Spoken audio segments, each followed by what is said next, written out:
Why is your business going to win? Today we're joined by Dan Brooks. Dan is the founder of buylawnturf.co.uk. Dan talks to us about how he found his competitive advantage and how that ultimately led him to starting his business. In this episode, Dan walks us through how he took a seedlings of an idea through to starting and now actively trading through his website, buylawnturf.co.uk. Dan has done all of this with £250, yet he's still able to mix it with some massive players in the industry. If you want to know how to buy, start and scale an online business, this episode is for you. We hope you enjoy.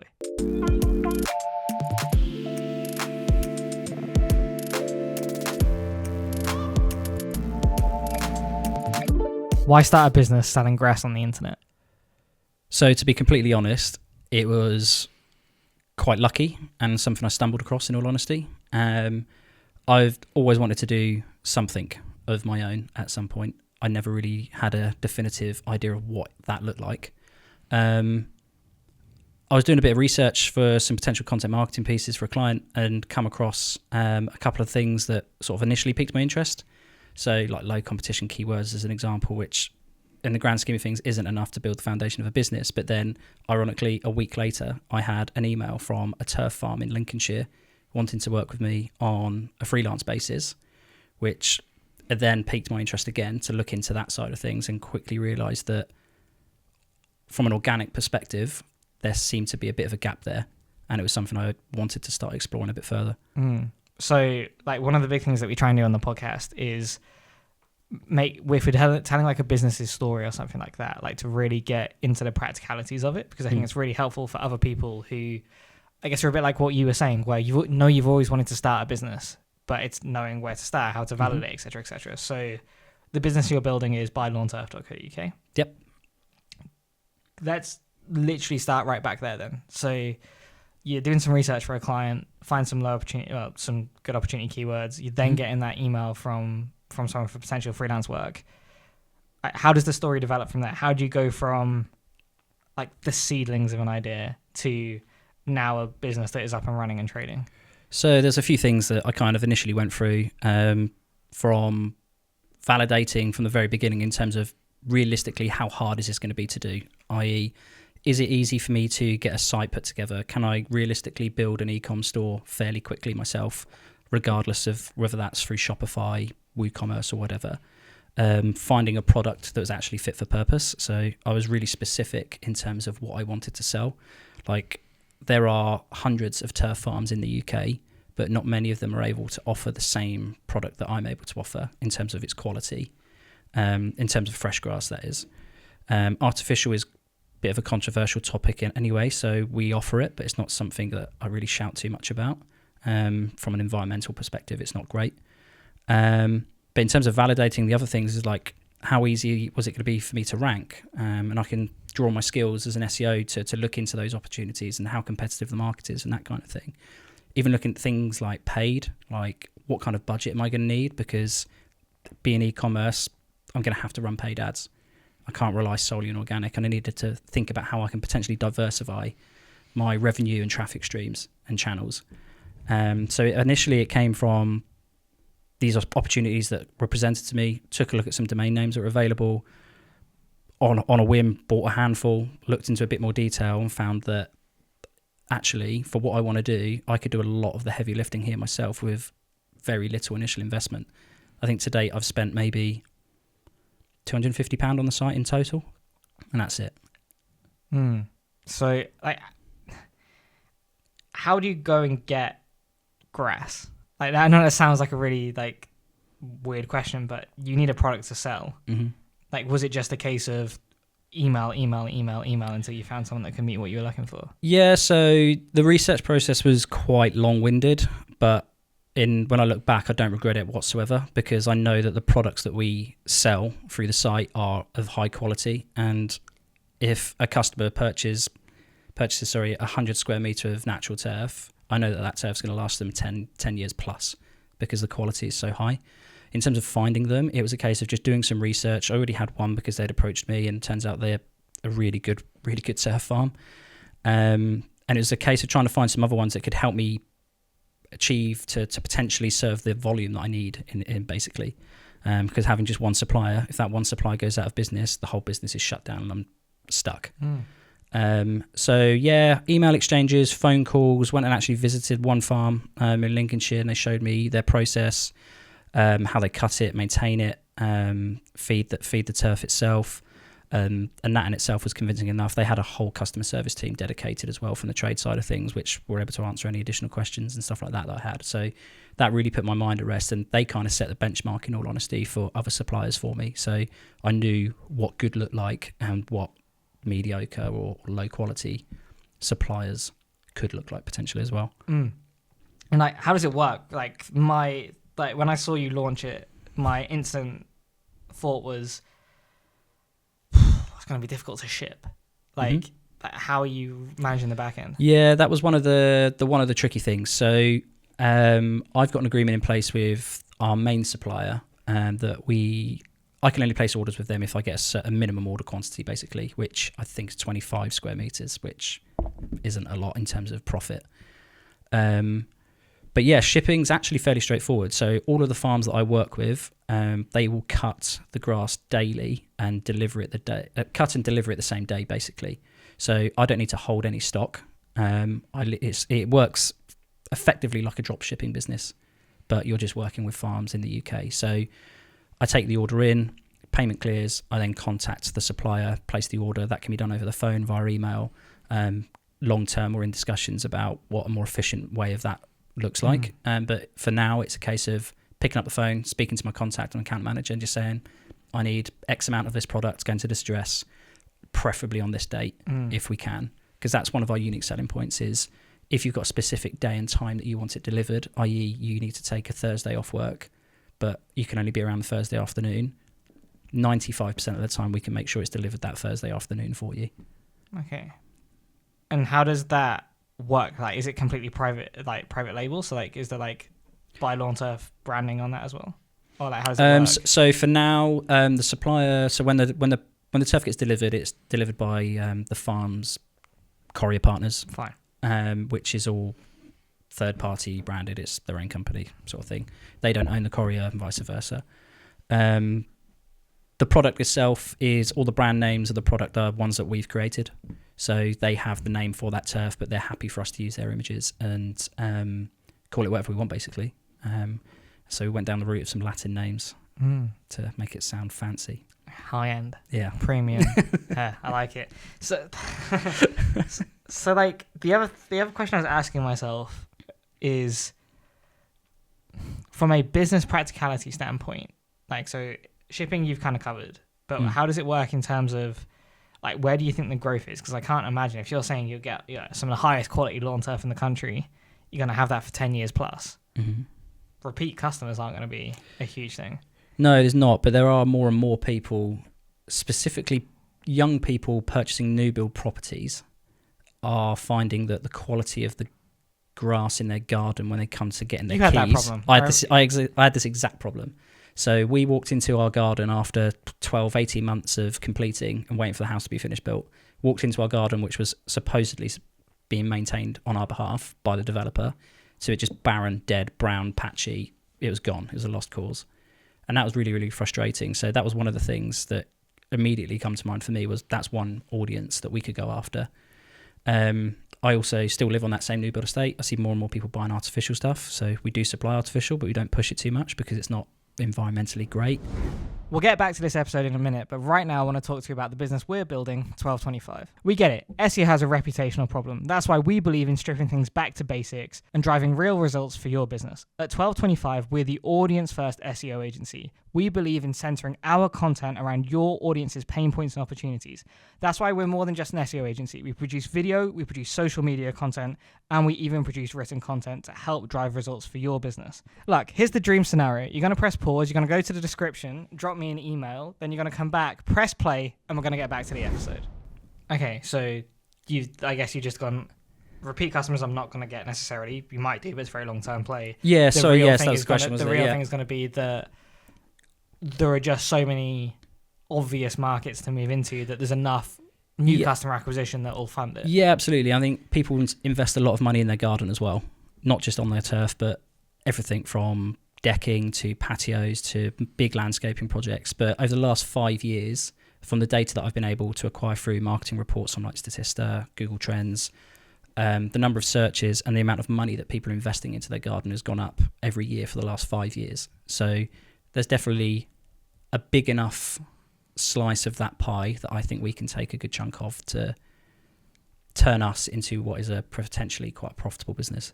So how's that slice of the pie looking, right? So for people who don't know, Dan, you're like a out-and-out SEO consultant, have been for God knows how long now, 12, 14 years, however long it's been. A while. And obviously that, like you said, when you are talking about like business validation, that's where you started looking, right? Is that like, as any SEO consultant would, you were looking at the opportunity for search first, which led you to the business opportunity. How's the online growth going? Pretty good, to be fair. So since we started, the site's still fairly small. How old is the business? So I think it's about 4 months, roughly, give or take. Don't quote me on the exact days, but yeah, it's around 4 months old. But in that time, we've had a couple of direct orders. We've had one order specifically through the site. But the main thing for us to consider is this isn't our peak season. Like, there's 2 main times of the year. We've kind of missed the main peak season this year, but coming into September, towards the end of this year, is when things we expect to get a bit busier. But then our real time is what we're really planning for is early spring 2025, because that's the time when people tend to be laying turf and treating grass and doing those kind of activities. So we're in a really good place to set us up for that time of the year. The site is fairly small, but I've got plans to at least double that in the next 1 to 2 months. How are you going to do that? Content creation. We've got a couple of new products that I'm speaking to our suppliers on that we could potentially launch as well. Variations of existing products as well. And just being super targeted from an organic perspective, because that's my bread and butter. But then looking how we can take advantage of paid media, things like Meta ads, Instagram, leaning on that to support us in the short term, whilst the organic establishes itself more longer term. How like, just a pure like one nerd to another, how are you finding the organic growth? So far it's been all right. It's been pretty good. Like, I did look at it and think there's opportunity there, but it is competitive because there's at least 4 or 5 other people that seem to be solely online like us.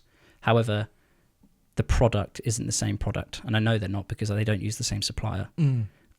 So I know we've got a superior product, and their marketing efforts once upon a time was quite good, but a lot of their content hasn't been updated for like 18 months or 2 years. So they're not actively working on their site. So there's an opportunity for us there to take advantage of that.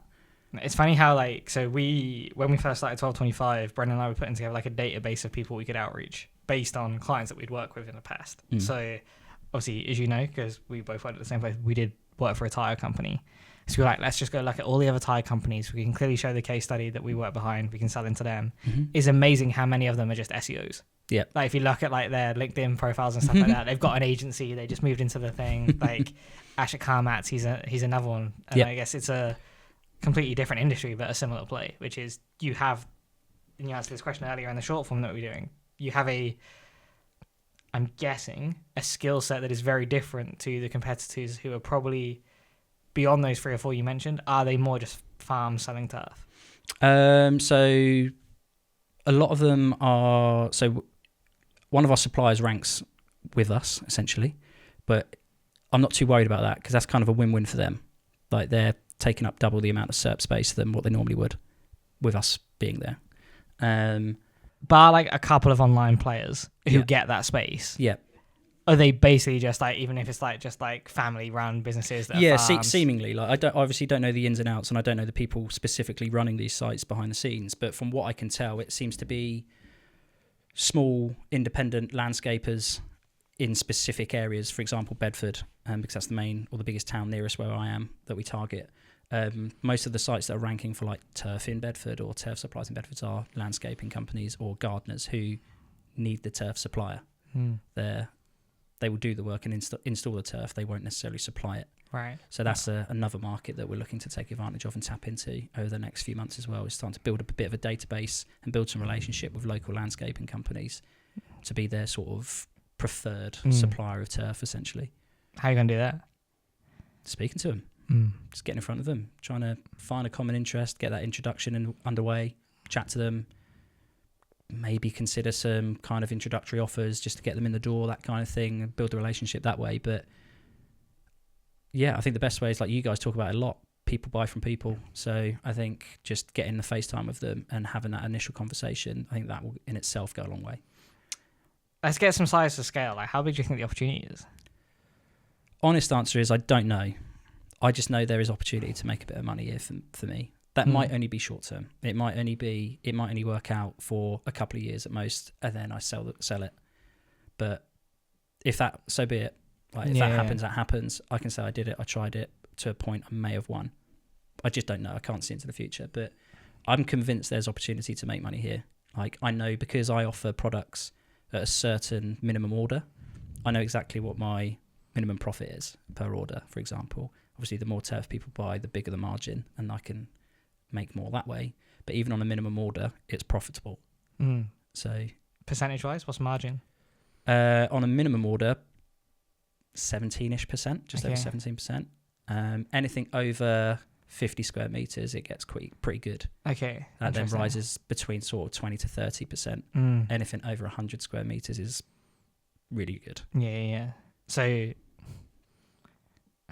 like, does it give you scope for ads? Like, is there enough margin in there to be able to afford the cost? I think so. I've flirted with ads a bit. To be honest, I don't have a massive budget behind me for ads at the moment, and this is probably my biggest challenge so far.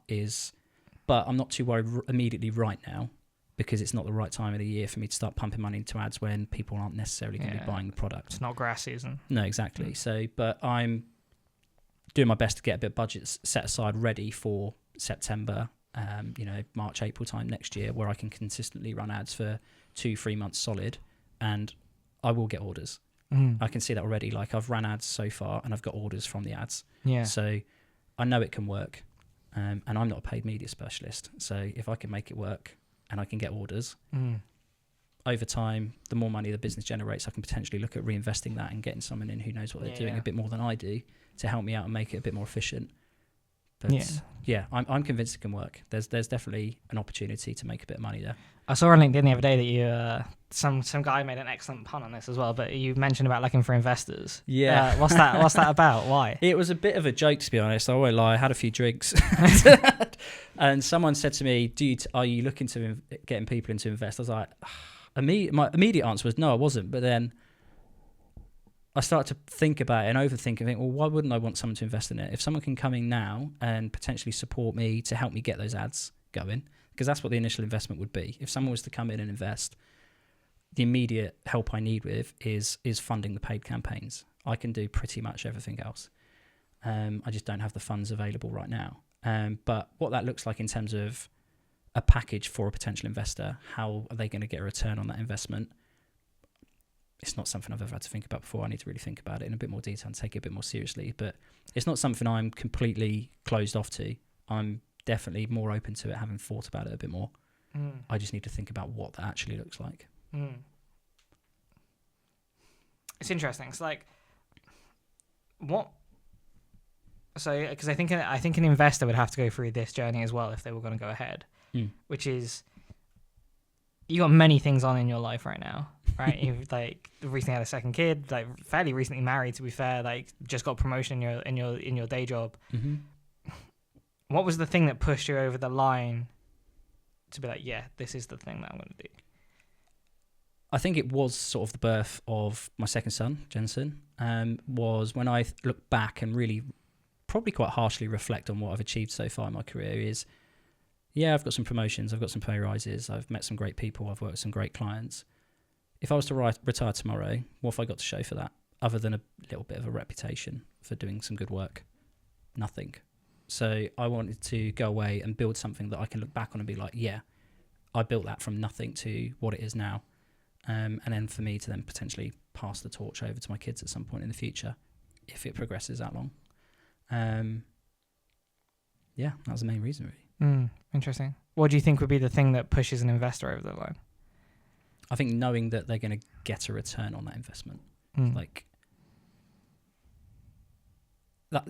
think it's literally as simple as that. If you're going to speak to an investor and you're going to say, look, I need X amount of money, If you can't turn around and say to them, okay, thank you for that, for your 5K or your 10K, you're going to get 15 or 20 back. If you can't have, like, even if it's not that high and the returns aren't that high, I think just being transparent enough and saying, look, I don't think there's a massive amount of opportunity here, but I think there is something for you to make some kind of profit. I think even that in itself will be, it'll definitely be a conversation starter. It gives you the opportunity to have those conversations. How did it feel when you got your first customer? Pretty good, because it was graft. I'm not going to lie. Like, it came from I was running some very, very, very cheap Facebook ads, just to kind of test the water, because I've said it already, I'm an SEO consultant by trade. Never really done any kind of paid media work before.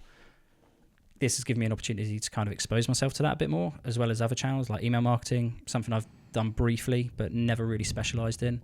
So I've naturally just been exposed to different channels that I would never normally do. But yeah, that first customer is brilliant, because you know that after all of the work that you've done, not just building the website and making sure that the product's good, but all the things that you don't see, like the customer service, the 8 email thread sort of that back and forth with conversations in terms of what they need, why they needed it, educating them on what would be a better product for them, when the best time to lay it would be, when to get it delivered, things like that. Yeah, it's brilliant. And then you get a really positive review from the back of it, which, yeah, it's just brilliant. It's great. It's like, yeah, this is worth it, 100%. What are you struggling with right now in the business? If I'm super critical, it's just finding... I do have time and I do work on it. I'm working on it at least 5 or 6 days a week, sort of evenings and weekends. But the main thing I struggle with right now is just... I'm convinced if I can run some paid ads, it will get more exposure and there will be orders. Even now, even in a quieter season, I just don't have that budget at the moment. That's my biggest blocker right now, is I'm not able to run the volume of paid ads that I want to be able to, because my competitors are. So I rely quite heavily on direct and organic and email. And building an email list from scratch isn't easy, especially when you've not got any budget. Yeah, well, we literally, like, the episode that's going out before yours is with a guy called Nick, who is an email marketing consultant. We did like a deep dive on email, and yeah, one of the things we were talking about is if you're in like your first, second year of business, you might have a couple of customers to add to that list, but what do you do to actually grow it? And obviously you can't, there's pretty much next to no value in you just buying a list of email addresses, right? No. So and like, that's something I've 100% ruled out. Like, I'm doing everything by the book, white hat, no real shady things going on at all, because I don't want people to look at it and think, oh, it's just another niche marketing business or a niche affiliate site or something like that. That's not what this is supposed to be. I want this to be a fully functioning, established business, and there's no reason why it can't get to a point like CarMats has with Ash, for example. I suppose that's probably the long-term goal, is that's where I want this business to get to that kind of size and scale. What's going to stop you getting there? Probably myself, really, and not having the time to do it, because I'm convinced I can get the orders in, and once I get the orders in, I can just reinvest into the business, and that will help with the paid budgets that I'm currently struggling with. Other than that, the only person that's going to stop this from failing is me. If I give up on it or lose interest or get distracted by something else, then that's going to stop this from progressing, which is something I've been guilty of in the past. I've flirted with a number of projects and ideas that have come into my head in the past, started it, and then within a few weeks lost interest. But this I'm really on board with. I'm really motivated by it. I think it's because I can see the opportunity that's there. I've had those initial orders, albeit from friends and family, but we have had that paid customer come through as well, which has given me the kick to be like, no, this is going to be worthwhile. You need to stay on board with this, commit to it. Give yourself. I've said to myself, I'm going to give myself 12 to 18 months. Commit to it for 12 to 18 months and see where we're at. If after 18 months you look back and you think, I'm spending money on this, nothing's really happening, then you need to make a decision on whether it's something to pursue or not. But I'm not convinced it'll be that. Yeah, I think like Stephen Bartlett talks a lot about like knowing when to quit. I think giving yourself a timeline on it or something like that makes total sense. There's a really interesting like we asked this in the quick fire questions, but I think it could be quite useful based on what you're talking about there as well. Like we talk a lot about the power of focus. George asked us the question a couple of weeks ago and we've added it to the quick fire, but like time's obviously very limited, right? You got a full-time job, you got 2 kids, like you have to find balance just between those two, let alone with a business as well. Like if you could only work for 2 hours a day on the business, or say 6 hours a week, not a lot of time really, like where would you be placing that effort? It'd probably be a split between 2 things. I'd probably be making sure that the content that I'm spending my time creating is laser focused to my audience. So mentioned it briefly, there's 2 main audience types, the trade landscaper type route, but then you've got the residential homeowners. So making sure that the content is accessible to them and speaks to their pain points, persona-led content, if you want to call it that. But then using that content and combining it with email marketing in the short term, I think is going to be really, really powerful. And if I could only do that, if those were the only 2 things I could work on daily, I think they're probably going to give me the best chance of success in the short term, at least anyway. So before we move on to some more like advice for business owners in general, like 1 or 2 final questions on where you're at the moment with your journey. And this is quite a harsh question to ask, so I apologize. But like,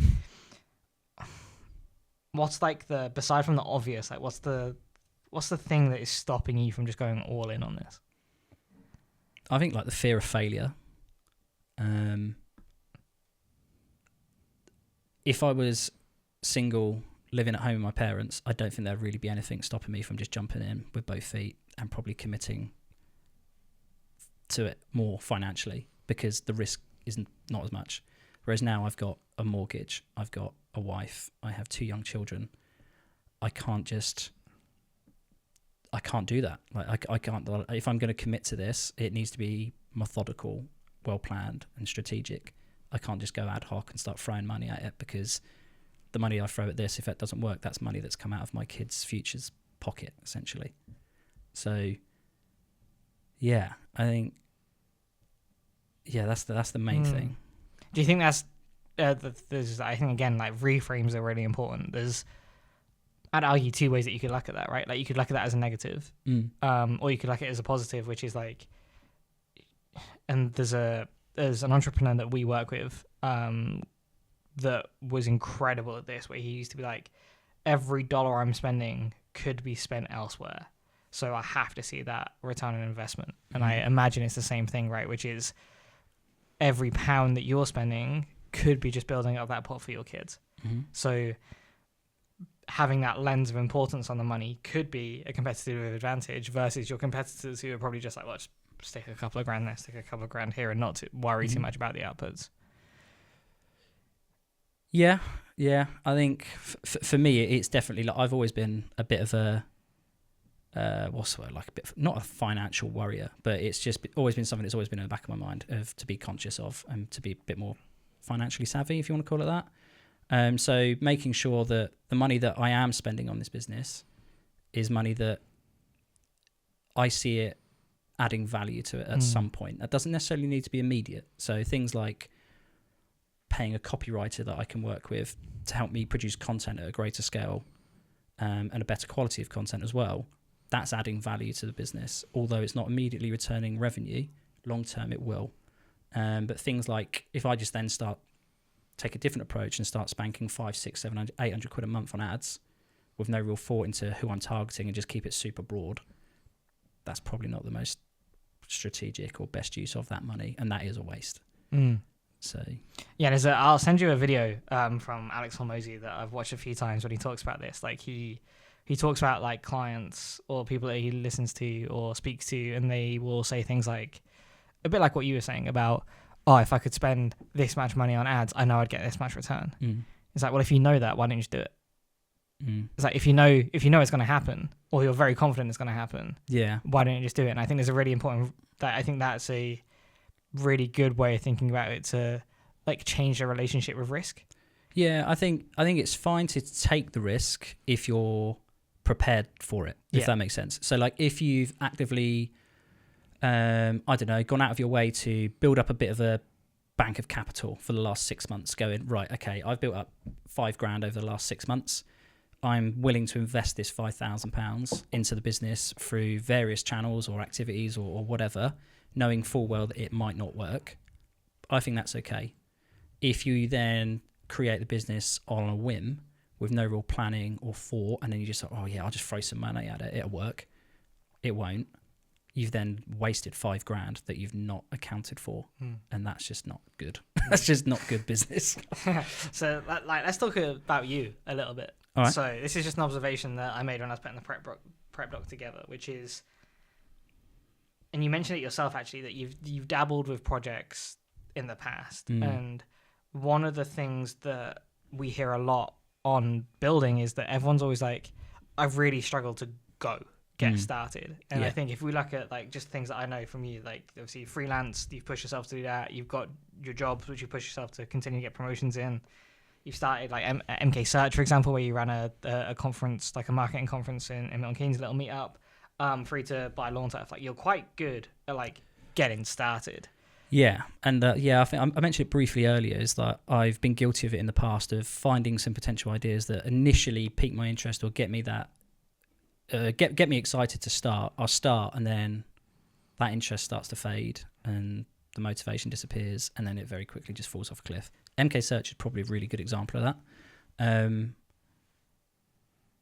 I think part of that was the fact that I was initially really excited by it, and I think there was a really good opportunity for something like that to exist in Milton Keynes, and I still think there is, to be honest. But then you had things like COVID affect it massively. Like people stopped going to events. Everything was done online. That then needed initial investment to have online conference softwares or premium versions of things like Zoom and stuff that I just wasn't willing to invest that much in for something that was predominantly done out of my own pocket and was relying heavily on the charity of local business owners letting me use their space and things like that. And also, I think really underestimating how much time it took to really plan and run an effective meetup like that really goes under the radar. Whereas if I look at what I'm doing with Buy Lawn Turf, yes, there was some initial graft and a lot of time and effort, some late nights, some unhappy moments with the wife, should we say, coming home from work very late because I've been working too long, or I said I'll be back at 5 and I'm not getting back till 7 because I'm spending a couple of extra hours after I've finished my day job just working on bits and pieces that I end up getting my head stuck into, and then before I know it I'm 2-3 hours deep and I'm like, oh, I probably need to go home, it's dark outside. But now I feel the lawn turf site is in a space where it's kind of there and it's built to grow now. Like, in all honesty, there's not much more other than creating content on a consistent basis, and just maintaining the site that needs to happen for that to work, basically. What I need to spend my time on is, like I say, building that email list, which is a priority for me, and leveraging that as best I can over time. And then as and when those orders come through, which they will, reinvesting that money into the ads to help the business grow even further. You mentioned it a few times as well, which is like that want to have your own thing, build your own business. Like, where's that come from? Yes, I think I mentioned it to you years ago, actually, when we worked together at Era.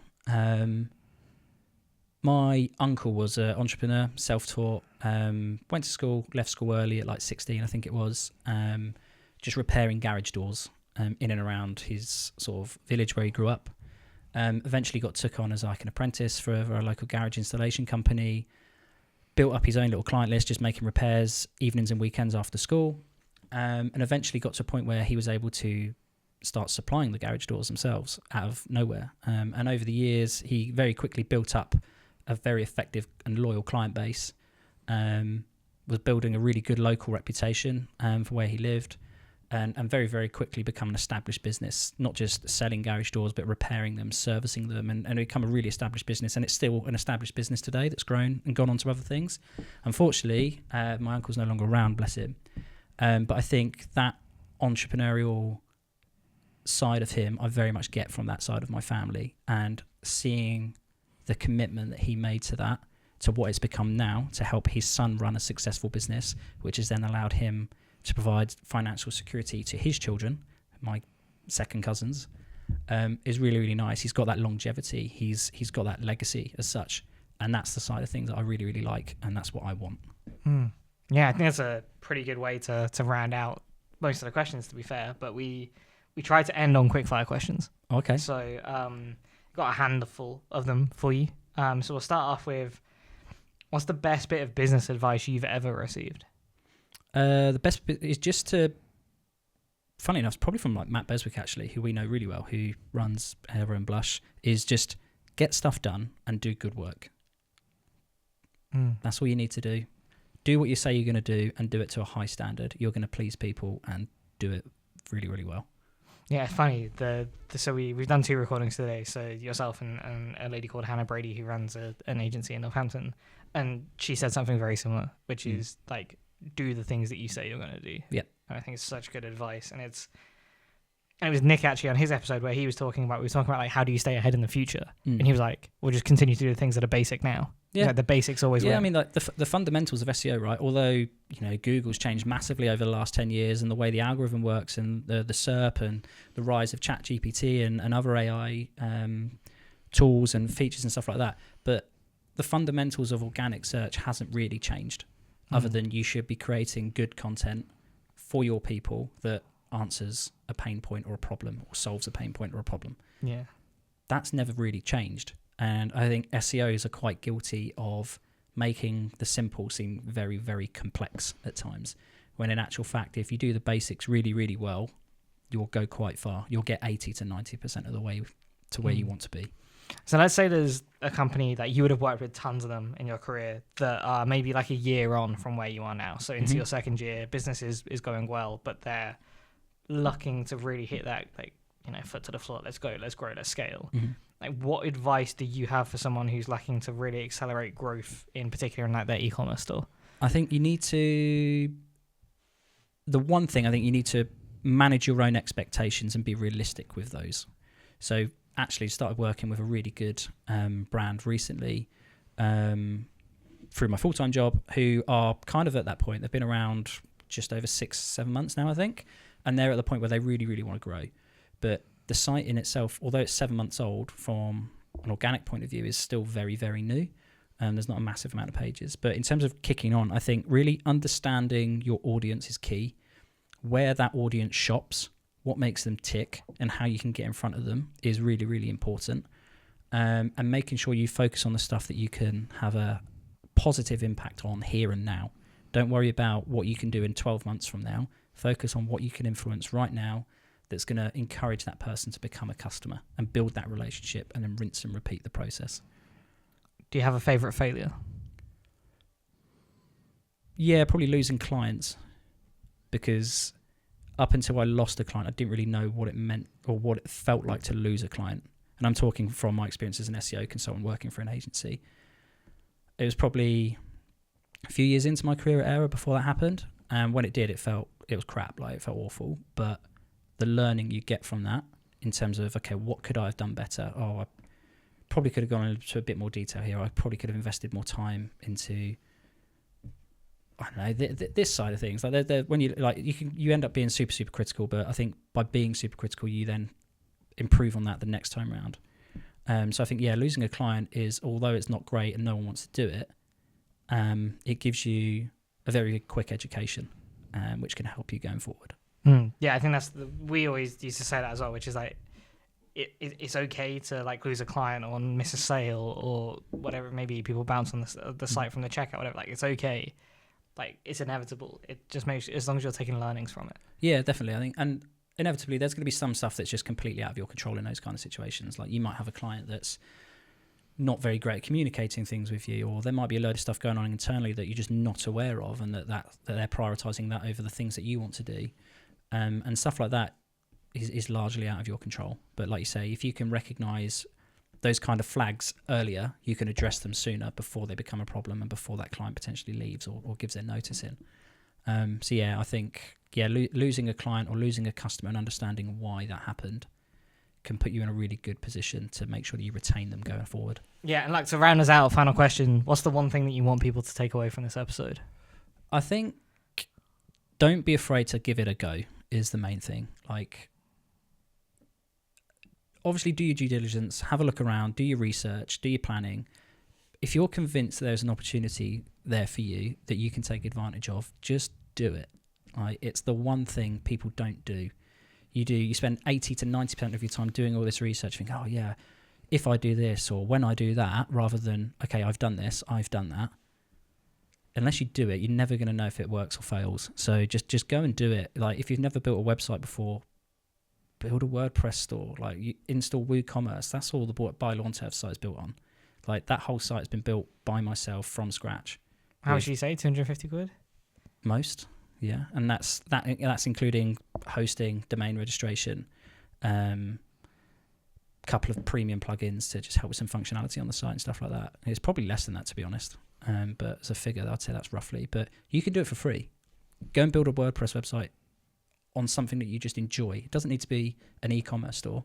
Find it. If you're interested in golf, build a golf blog or something. Just get stuck in, give it a go, break stuff, figure out why it broke, figure out why stuff works, and that will, again, get you 80 to 90% of where you want to be. Yeah, and I think, like, again, something that we're speaking about, we had Hannah on talking about creativity, is like, and you tied it in nicely with manage your own expectations. Chances are, if you're doing it for the first time, it's going to be crap.